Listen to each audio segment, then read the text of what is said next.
जय हिंद साथियों, कैसे हैं? बढ़िया एकदम। तो आज हम पढ़ेंगे कक्षा 10 विज्ञान चैप्टर नंबर पहला रासायनिक अपक्रिया एवं समीकरण। तो इसमें हम क्या पढ़ेंगे? इसमें हम पढ़ेंगे रासायनिक अपक्रिया के प्रकार।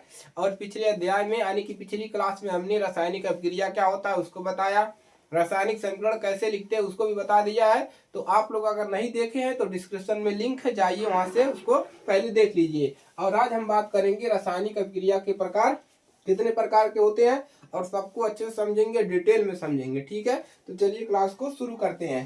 तो देखिए, रासायनिक अपक्रिया के हम एक एक करके प्रकार पढ़ते हैं। सबसे पहले हम पढ़ेंगे पहला संयोजन अपक्रिया। ठीक है, संयोजन अपक्रिया। तो हेडिंग डाल लीजिए आप लोग, संयोजन अपक्रिया हम पढ़ने वाले हैं। ठीक है, तो संयोजन अपक्रिया आप लोग क्या करेंगे, हेडिंग डाल लेंगे। अब इसमें देखिए, संयोजन अपक्रिया का परिभाषा एकदम सिंपल है, 2-3 लाइन का परिभाषा है, ज्यादा नहीं है। ठीक है, तो इसको कैसे याद करना है, देखिए, जब दो या दो से अधिक पदार्थ के अणु आपस में अगर मिलकर केवल एक पदार्थ के अणु बनाएंगे तो उसी को क्या कहेंगे, संयोजन अपक्रिया। जैसे देखिए, सबसे पहले हम उदाहरण बताएंगे, उसके बाद हम आपको परिभाषा लिखवाएंगे। ठीक है, तो उदाहरण में क्या लिखेंगे, आपको एक एक उदाहरण लिखना होता है। इसका एक उदाहरण और परिभाषा यही आपको क्या करना होता है, लिखना होता है। तो जैसे हमने यहाँ पर ले लिया सोडियम। ठीक है, सोडियम प्लस क्लोरीन, यह क्या है, दो पदार्थ है, एक सोडियम है एक क्लोरीन है। ठीक है, तो जल में जो पाया जाता है, ठीक है, सोडियम है क्लोरीन है, दो पदार्थ है। दोनों पदार्थों के अणुओं को अगर आपस में मिला देंगे, मतलब क्रिया करा देंगे मिलाकर, ठीक है, तो एक पदार्थ बन जाएगा, एक नया पदार्थ बनेगा। जैसे क्या बनेगा, NaCl बनेगा, NaCl यानी कि सोडियम क्लोराइड, जो हम नमक खाते हैं, नमक बनेगा, सोडियम क्लोराइड, नमक का सूत्र बन जाएगा NaCl। तो यही क्या होता है, संयोजन अपक्रिया। क्लियर हो गया? दो पदार्थ जब मिलकर केवल एक ही पदार्थ जो बनाएंगे उसी को क्या कहेंगे, संयोजन अपक्रिया। आई बात समझ में? अब देखिए, Cl2 यहाँ पर कर लीजिए, क्लोरीन होता है, Cl2 होता है। ठीक है, अब इसका लिखते हैं परिभाषा की। परिभाषा क्या लिखोगे, दो या दो से अधिक पदार्थ है, दो या दो से अधिक पदार्थ के अणु आपस में मिलकर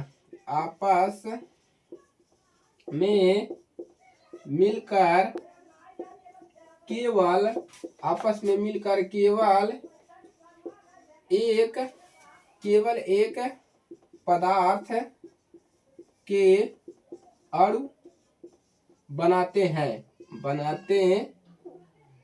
बनाते हैं, क्या कहलाते हैं, संयोजन अपक्रिया कहलाते हैं। तो ये है दोस्तों आपका संयोजन अपक्रिया, एकदम छोटा सा सिंपल सा, दो पदार्थों को आपस में मिलाते हैं तो यह बन जाता है संयोजन अपक्रिया।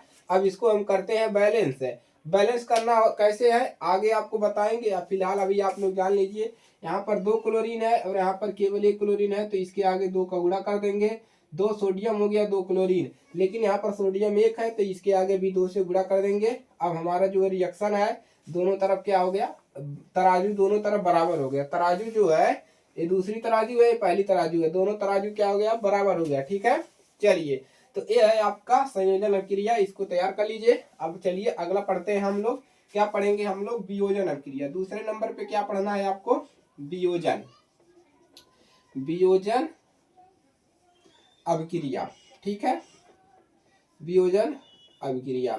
तो वियोजन अपक्रिया में होता क्या है, इसको कैसे समझेंगे, देखिए, वियोजन अपक्रिया में यह होता है कि वियोजन अपक्रिया, जैसे मान लीजिए हमने कोई पदार्थ लिया, उसको अगर हम उष्मा देंगे, मतलब उसको अगर गर्म करेंगे तो वह कई अन्य पदार्थों में टूट जाएगा। जैसे हमने एक पदार्थ को गर्म किया तो उसमें से कुछ पदार्थ और मिलेगा, कुछ और मिलेगा। ठीक है, इसी को क्या कहते हैं, वियोजन अपक्रिया। मतलब एक पदार्थ के अणु जो होता है अन्य कई छोटे छोटे टुकड़ों में विभाजित हो जाता है। अगर हम उसको गर्म करेंगे तो छोटे छोटे टुकड़ों में टूट जाएगा, उसी को क्या कहते हैं, वियोजन अपक्रिया कहते हैं। और यह अपक्रिया जो होता है उष्मा और विद्युत द्वारा संपन्न होता है। तो इसमें एक उदाहरण करते हैं सबसे पहले। ठीक है, उदाहरण,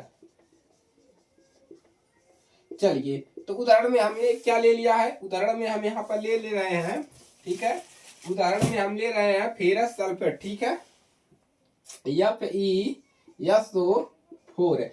तो ये क्या है, फेरस सल्फेट है, फेरस सल्फेट है, फेरस सल्फेट। इसको जब हम क्या करेंगे, उष्मा देंगे, इसको क्या करेंगे हम, उष्मा देंगे। तो यहाँ पर हम क्या देंगे, उष्मा। फेरस सल्फेट एक पदार्थ है, इसमें हम अगर हम उष्मा देते हैं, ये जो वियोजन अपक्रिया होता है यह उष्मा द्वारा संपन्न होता है। तो वियोजन अपक्रिया को जब हम उष्मा देंगे इस पदार्थ में, तो यह अलग अलग टुकड़ों में टूट जाएगा, उसी को क्या कहते हैं, वियोजन अपक्रिया। क्लियर है। तो यह किस में टूटेगा, Fe2O3 ये टूटेगा Fe2O3 प्लस SO2 उसके बाद प्लस SO2 प्लस SO3। ये सब क्या है, गैस है। SO2 भी ये गैस है, ये भी गैस है, ऐसे लिख देंगे, और ये भी गैस है। ठीक है।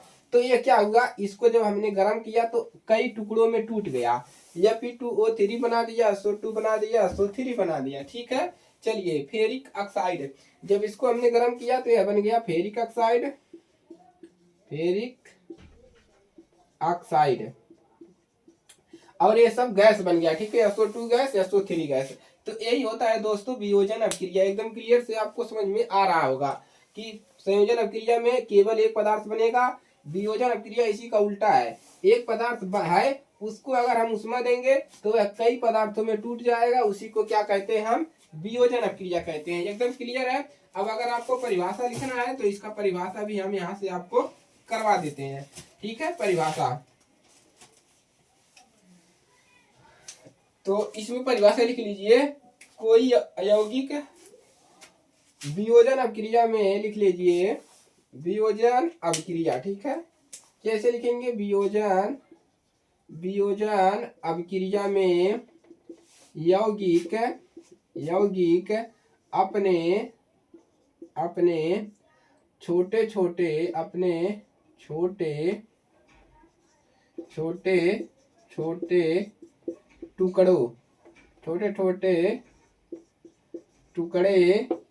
टुकड़े में विभाजित हो जाता है, विभाजित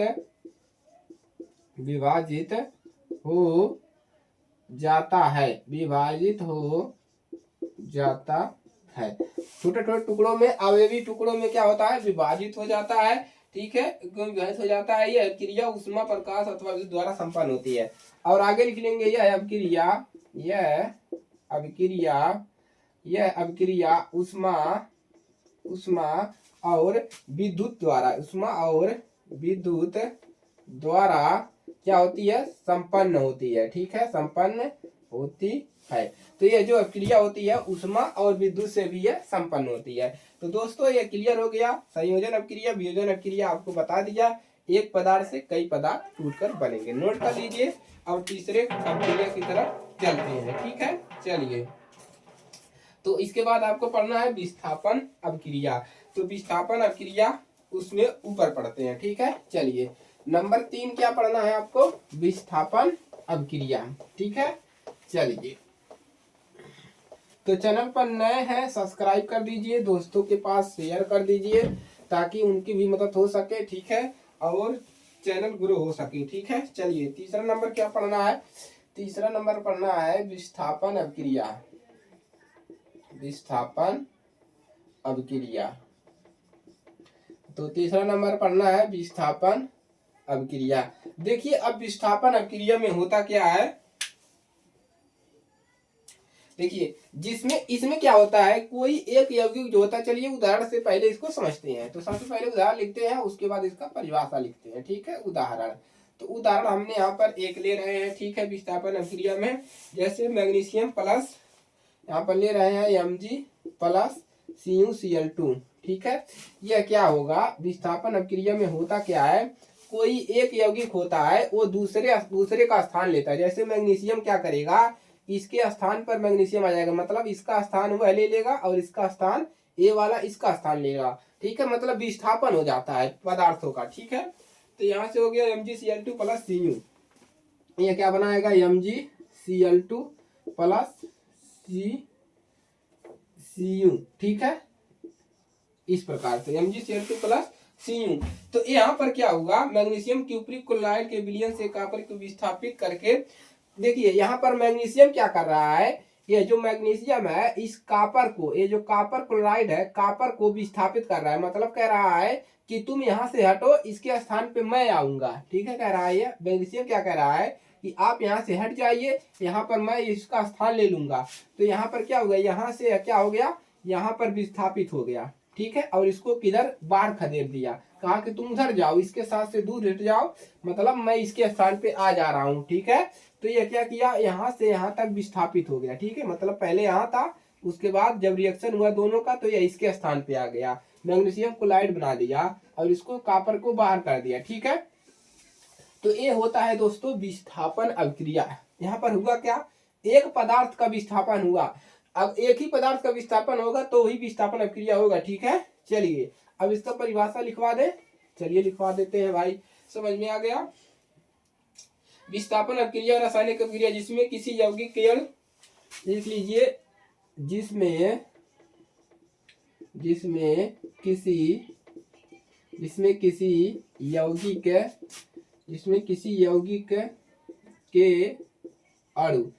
किसी यौगिक के अणु, परिभाषा लिखिए, याद नहीं रहता है। ठीक, किसी यौगिक के अणु, किसी एक परमाणु यौगिक के अणु, किसी एक परमाणु यौगिक के अणु, किसी एक परमाणु अथवा समूह के स्थान पर कोई दूसरा परमाणु, समूह के स्थान पर दूसरा परमाणु आ जाता है। तो सिंपल सा परिभाषा है, इसको आप याद कर सकते हैं। दूसरा परमाणु अथवा समूह मूलक आ जाता है। ठीक है, देखिए, जिसमें किसी यौगिक के, मतलब विस्थापन अभिक्रिया में जिसमें किसी यौगिक के अणु, जो यौगिक के अणु है, एक परमाणु अथवा समूह के स्थान पर, इसके स्थान पर दूसरा परमाणु आ जाता है, मतलब इसके स्थान पे क्या हो रहा है, ये वाला इसके स्थान पे चला जा रहा है, अपने स्थान से विस्थापन हो रहा है। विस्थापन मतलब घुसुक जा रहा है। ठीक है दोस्तों, तो ये हो गया आपका विस्थापन अभिक्रिया, आपको अच्छे से समझ में आया होगा। आप इसको देखकर बता सकते हैं कि विस्थापन अभिक्रिया है कि कौन सा अभिक्रिया है, इसको देखकर बता सकते हैं कि यह वियोजन अभिक्रिया है। ठीक है, चलिए आगे बढ़ जाए। अब पढ़ते हैं तीसरा, द्विविस्थापन अभिक्रिया। उसके बाद आगे की क्लास में आगे के प्रकार पढ़ाए जाएंगे। ठीक है, चलिए इसके बाद अगली क्लास में हम रेडॉक्स अभिक्रिया बताएंगे और आपको अपचयन उपचयन बताएंगे। पहले अपचयन उपचयन बताएंगे, उसके बाद रेडॉक्स अभिक्रिया बताएंगे। ठीक है, तो आप लोग बने रहिए हमारे साथ ताकि कोई भी समस्या ना हो। अब चौथा प्रकार पढ़ते हैं, द्विविस्थापन अभिक्रिया। द्विविस्थापन, ठीक है, द्विविस्थापन अभिक्रिया। ठीक है, द्विविस्थापन अभिक्रिया। चलिए, तो ये है द्विविस्थापन अभिक्रिया। इसमें क्या होगा, इसमें देखिए जो पदार्थ होगे उसका आयनों का अदला बदली हो जाएगा। इधर से एक पदार्थ इधर आएगा, इधर से एक इधर आएगा, इधर से एक इधर आएगा, इधर से एक इधर आएगा, मतलब पदार्थों का अदला बदली हो जाएगा। ठीक है, अभी देखिए एग्जाम्पल से पहले इसका परिभाषा लिख लेते हैं। जिस रासायनिक अभिक्रिया में यौगिकों के, यहाँ पर लिख लीजिए, यौगिकों के आयनों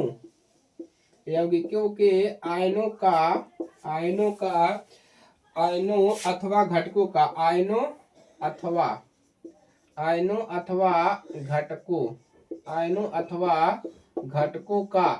अथवा घटकों का अदला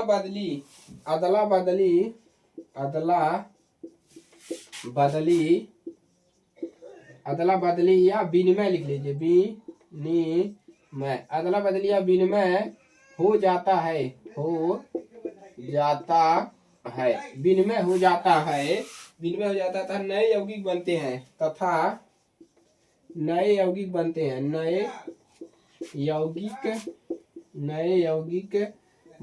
हैं, नए यौगिक बनते हैं, द्विविस्थापन अभिक्रिया कहलाता है। यौगिकों के आयनों का अदला बदली हो जाता है, उसको क्या कहते हैं, और नए यौगिक बनते हैं, द्विविस्थापन अभिक्रिया कहलाता है। अब चलिए करते हैं एक उदाहरण, ठीक है। उदाहरण, एक ही उदाहरण लिखना होता है, एक काफी मोस्ट इंपोर्टेंट प्रश्न है, ठीक है। तो सबको तैयार कर लेना है। यहाँ पर हम ले रहे हैं बेरियम क्लोराइड BaCl2 प्लस, इसके बाद सोडियम सल्फेट Na2SO4। अब यह क्या करेगा, दोनों को जब आपस में मिलाएंगे तब देखिए हो क्या रहा है, BaSO4 बन रहा है। यहाँ पर क्या बन रहा है, देखिए दोनों को मिलाने पर बन रहा है BaSO4 प्लस, उसके बाद बचा क्या, BaSO4 और NaCl2, क्या बचा, NaCl2, ठीक है। अब देखिए पदार्थों का अदला बदली कैसे हो रहा है, पदार्थों का अदला बदली यहाँ पर कैसे हो रहा है, देखिए Ba क्या कर रहा है, देखिए पदार्थों का अदला बदली कैसे हो रहा है। ये वाला जो पदार्थ है, ये जो पदार्थ है क्लोरीन, ठीक है, क्लोरीन क्या कर रहा है, क्लोरीन इसके साथ जा रहा है, ठीक है। क्लोरीन कह रहा है कि मैं इसके साथ रहूंगा, और सल्फर कह रहा है कि मैं नहीं भैया मैं इसके साथ रहूंगा। मतलब एक पदार्थ इधर जा रहा है, दूसरा पदार्थ इधर आ रहा है, मतलब पदार्थों का अदला बदली हो गया। देखिए यहाँ पर सल्फर तो अपने जगह पर है, देखिए सल्फर यहाँ पर है, यहाँ पर कहाँ गया जी, हाँ यहाँ पर देखिए सल्फर, यहाँ पर देखिए SO4, तो हाँ ठीक है, ठीक है। यह कह रहा है कि मैं इसके साथ रहूंगा, और यह कह रहा है कि मैं इसके साथ, मतलब दोनों का अदला बदली हो गया। देखिए यहाँ पर क्या था, Ba था यहाँ पर, अब देखिए Ba यहाँ पर है, लेकिन क्लोरीन कह रहा है मैं नहीं, मैं इसके साथ रहूंगा सोडियम के साथ, और यह कह रहा है कि नहीं भैया मैं इसके साथ रहूंगा बेरियम के साथ, यह कह रहा है मैं इसके साथ रहूंगा। मतलब पदार्थों का क्या हो गया, अदला बदली हो गया, और इसी को कहते हैं द्विविस्थापन अभिक्रिया। मतलब दो बार विस्थापन हुआ। देखिए कैसे, एक बार यहाँ से देखिए कौन भाग रहा है, यहाँ से क्लोरीन भाग रहा है ना, क्लोरीन भाग के गया इसके पास, ठीक है, पहली बार में क्लोरीन भाग गया इसके पास। अब यह बचा अकेला, अब कह रहा है भैया तुम अकेले हो तो मैं भी तुम्हारे साथ आऊंगा इसके पीछे। जब यह भाग गया तो मैं तुम्हारे साथ आ जाता हूँ। तो यह क्या किया, ये जो सल्फर है वो यहाँ से भाग करके इसके पास आ गया, मतलब द्विविस्थापन हो गया। दो बार विस्थापन हुआ ना, एक बार इधर से इधर गया और ये इधर से इधर आ गया, दो बार विस्थापन हुआ तो द्विविस्थापन अभिक्रिया। और यहाँ पर एक बार विस्थापन हुआ था या एक बार यहाँ गया था केवल, तो ये हो गया विस्थापन अभिक्रिया। दिमाग में बैठा लीजिए, एक बार बैठा लेंगे तो कभी नहीं भूलेगा, ठीक है। चलिए तो आज के लिए इतना ही रहने देते हैं। अभी हमने पढ़ना है अपचयन, अपचयन पढ़ना है, उपचयन पढ़ना है, और रेडॉक्स पढ़ना है, रेडॉक्स, ठीक है, रेडॉक्स, रेडॉक्स अभिक्रिया पढ़ना है। मतलब तीन प्रकार की अभिक्रियाएं अभी पढ़ना है, तो अगली क्लास में कंप्लीट करवाएंगे। आज तक ये रहने देते हैं। अगर आपको ज्यादा पढ़ा देंगे तो आपका दिमाग हैंग करने लगेगा, हैंग नहीं करेगा, एकदम अच्छे से पढ़ाए हैं। एक बार और रिवीजन करवाते हैं। दो पदार्थों को जब आपस में मिला दोगे तो वो बन जाएगा एक नया पदार्थ, उसको कहेंगे संयोजन अभिक्रिया। वियोजन अभिक्रिया क्या होता है, एक पदार्थ है, इसको जब हम क्या करेंगे उष्मा देंगे तो छोटे छोटे टुकड़ों में टूट जाएगा, कई पदार्थ बनाएगा, इसको कहते हैं वियोजन अभिक्रिया। विस्थापन अभिक्रिया अभी पढ़ाए हैं, एक बार विस्थापन होगा। द्विविस्थापन अभिक्रिया में दो बार विस्थापन होगा, क्लियर है। चलिए इसका परिभाषा भी सामने है, लिख लीजिएगा। कंप्लीट है, स्क्रीनशॉट ले लिए, अगर स्क्रीनशॉट रहता है तो स्क्रीनशॉट ले लीजिए, लिख लीजिएगा आप लोग, क्लियर है। अब इसके आगे हम इसके प्रकार पढ़ाएंगे आगे, ठीक है। तो आज के लिए इतना ही, मिलते हैं नए क्लास में। चैनल पर नए हैं सब्सक्राइब कर लीजिएगा, फेसबुक पर देख रहे हैं तो पेज को फॉलो कर लीजिएगा, ठीक है। चलिए मिलते हैं नेक्स्ट क्लास में।